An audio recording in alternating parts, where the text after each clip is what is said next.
Let me simply ask you, all the ladies, a question.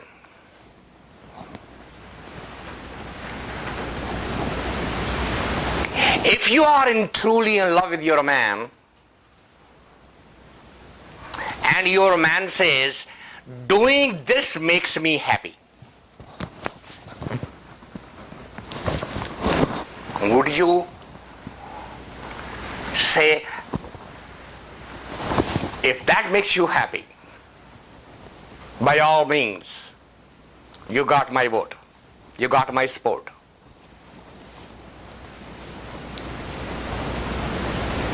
Can you say that? Is it possible to have that kind of a response?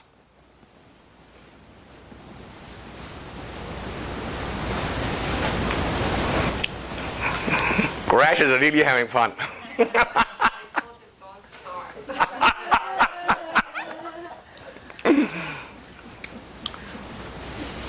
But c'est un formula, so carry on please.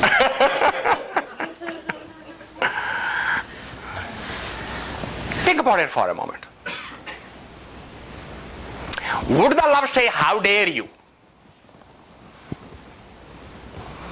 Why wouldn't you take me with you where you are having fun? And if he says, I can only have fun when you're not there. Now what are you going to do?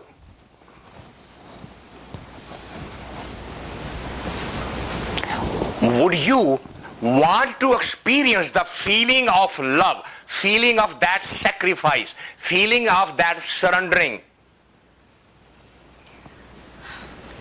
Or would you want to maintain your control, maintain your ego? You belong to me.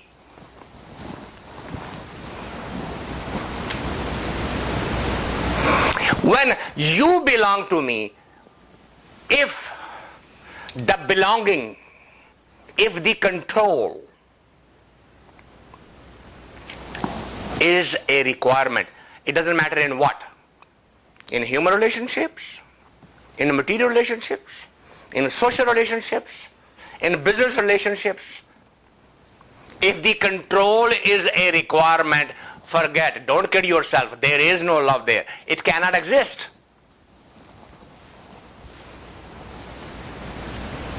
It cannot survive.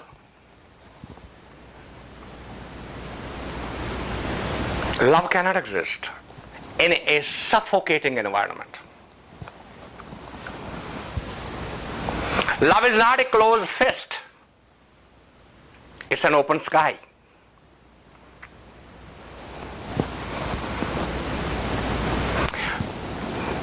But our insistence is, you better follow my definition of love.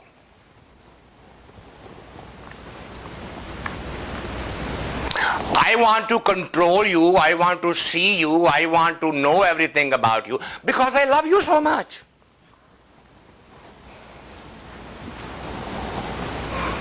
It is like that mother who tells the baby in the womb, I love you so much, I'm never going to let you out. I'm going to always keep you with me, within me, because I love you so much. You are part of me. What do you think happens to such a child who's loved that much in that way?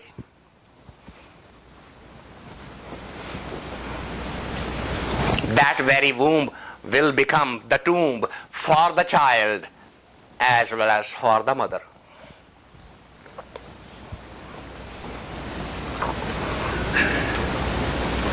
That's not how the Creator designed it.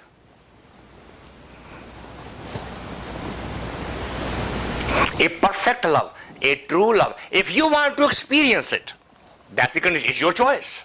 Nobody's going to twist your arm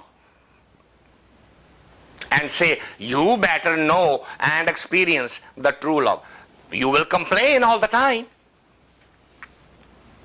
You will argue all the time. You will seek it all the time. You will look for it all the time.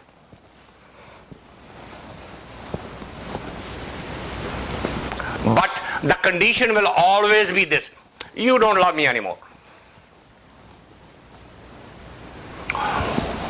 Why do you say that? Because you don't do these things anymore.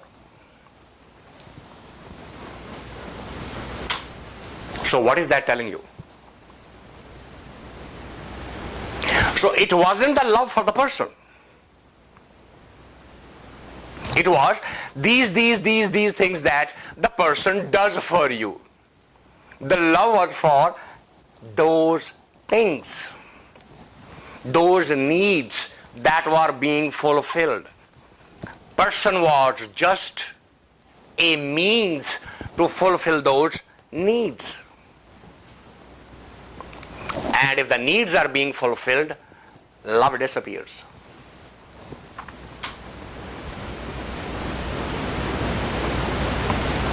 The biggest tragedy of the society, because we have trained and we are training our children, we were trained that way.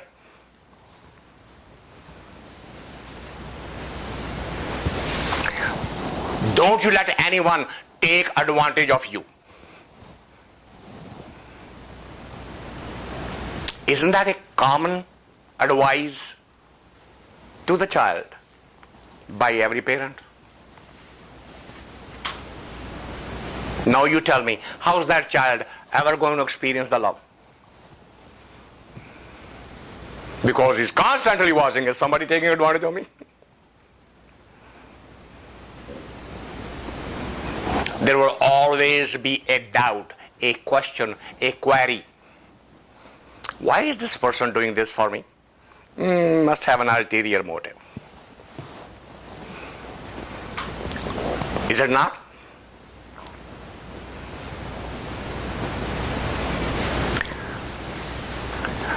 Don't it happen all the time in your own homes? If a wife does something suddenly for a husband, I better watch my pocket today, she is being very nice.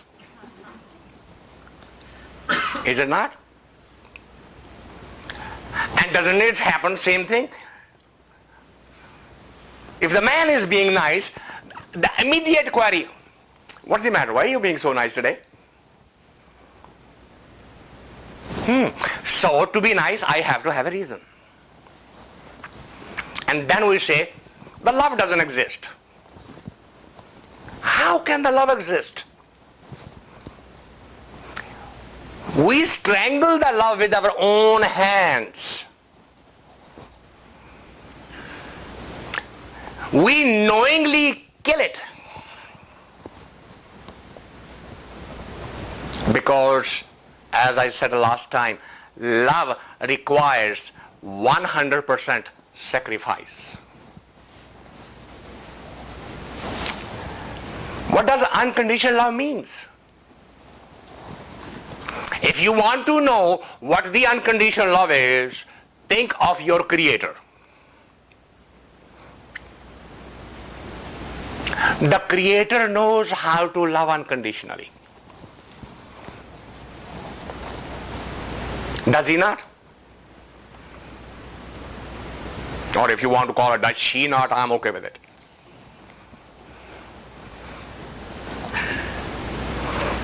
We are living in an emancipated world.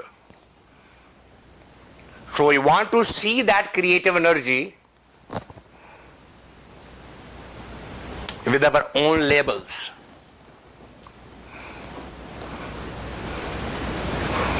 I was surprised to read a book, God is a Christian. Then somebody wrote a book, God is black. Somebody wrote a book, God is a woman. Somebody did a whole comedy routine around that concept.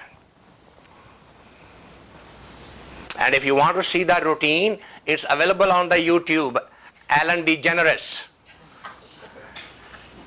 She met for the first time God, a beautiful black lady.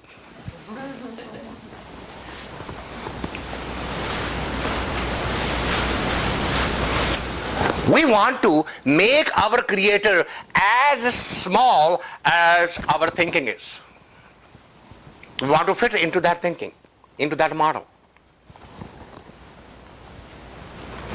Even though we will define that creative energy all pervasive, omnipotent, omnipresent, omniscient, greater than the greatest. But what are the quality of such a creator? That creator is a black, beautiful woman.